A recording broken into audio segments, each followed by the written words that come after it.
आज हम हल करेंगे कक्षा 10वीं अध्याय 8 त्रिकोणमिति का परिचय का उदाहरण 8वां, जिसमें लिखा है यदि साइन ए माइनस बी बराबर 1/2, कॉस ए प्लस बी बराबर 1/2।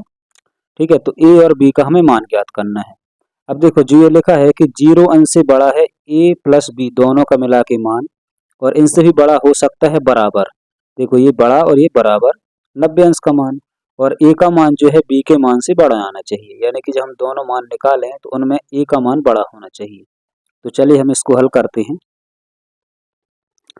अब देखिए हम लिख लेंगे हल में कि दिया है साइन ए माइनस बी बराबर 1/2, कॉस ए प्लस बी बराबर 1/2।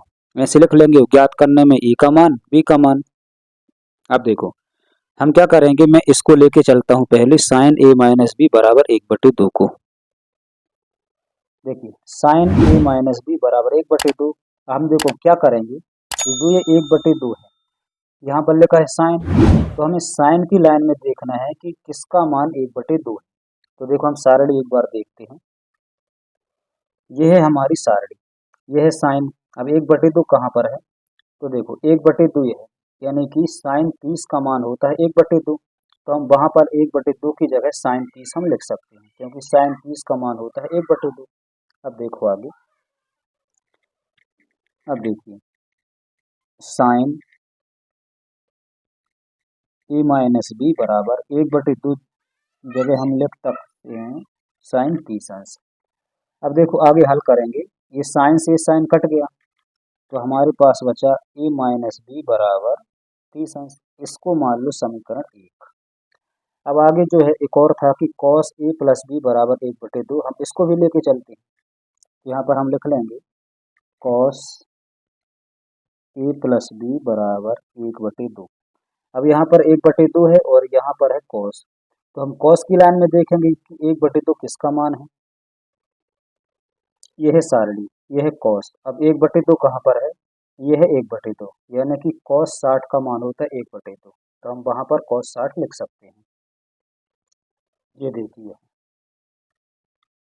कॉस ए प्लस बी बराबर 1/2, जो कि हम लिख सकते हैं कॉस 60। ये वाले कॉस से कॉस कट गया, तो यहाँ पर बचा ए प्लस बी बराबर 60 अंश। ये है समीकरण 2। अब देखो हम क्या करेंगे, या तो हम समीकरण 1 में 2 को घटा दें, या समीकरण 2 में 1 को घटा दें, या तो हम विलोपन विधि लगा दें। तो मैं लिखता हूँ कि समीकरण 1 में समीकरण 2 को घटाने पर, समीकरण 1 में समीकरण 2 को घटाने पर, इतना ध्यान में रखना है यदि समीकरण 1 में 2 को घटा रहे हैं तो समीकरण 1 को ऊपर लिखना है और 2 को नीचे। अगर यदि हम लिखते कि समीकरण 2 में 1 को घटाने पर, तो 2 को ऊपर लिखते 1 को नीचे। तो मैं दोनों समीकरणों को लिख लेता हूँ। यह है ए माइनस बी बराबर 30 अंश और ए प्लस बी बराबर 60 अंश। दोनों समीकरण को लिख लिया। हमें है घटाना, तो घटाना है तो माइनस लगाना पड़ेगा, तो प्लस का जो है माइनस में हो जाएगा, ये भी प्लस का माइनस में और ये भी प्लस का माइनस में। अब देखो ए और ई, एक प्लस में है एक माइनस में, ये दोनों तो कट गए। बी माइनस में है बी भी माइनस में है, ये दोनों जुड़ेंगे लेकिन कहीं में आएगा माइनस में, तो हो जाएगा 2b बराबर। अब यहाँ देखो 30 प्लस में 60 माइनस में, तो 60 में से 30 जाएगा तो कितना बचेगा 30, लेकिन बड़ी संख्या के आगे माइनस, तो माइनस का 30। अब आगे और हल करते हैं अपन, b का मान निकालेंगे तो ये माइनस का 2 जो है माइनस के 30 के बटे में आ जाएगा, -30 और बटे में 2, माइनस का माइनस से माइनस कट गया, 2 से हम 30 काटेंगे तो आ जाएगा 15, यानी कि b बराबर हो जाएगा 15। अब हमें a का मान और निकालना है, तो हम क्या करें कि जो ये b का मान है, या तो हम समीकरण 1 में रख दें या समीकरण 2 में, आंसर आना वही है। तो हम रख देते हैं समीकरण 2 में।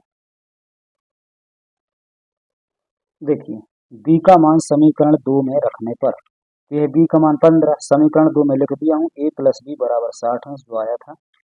अब देखो a प्लस बी की जगह 15 और बराबर ये 60, तो a बराबर 60, 15 इस तरफ आएगा तो माइनस का, तो a बराबर 60 में से 15 जाएगा तो बचा कितना 45। ये हो गया हमारा a का मान। अब देखिए a और b के मान आ गए, जिसमें बोला है कि a का मान तो बड़ा है ही, वो b का मान छोटा है, यही हमारे आंसर है। तो हम आंसर में लिख देंगे a बराबर 45 अंश और b बराबर 15 अंश। तो ये था उदाहरण 8वां।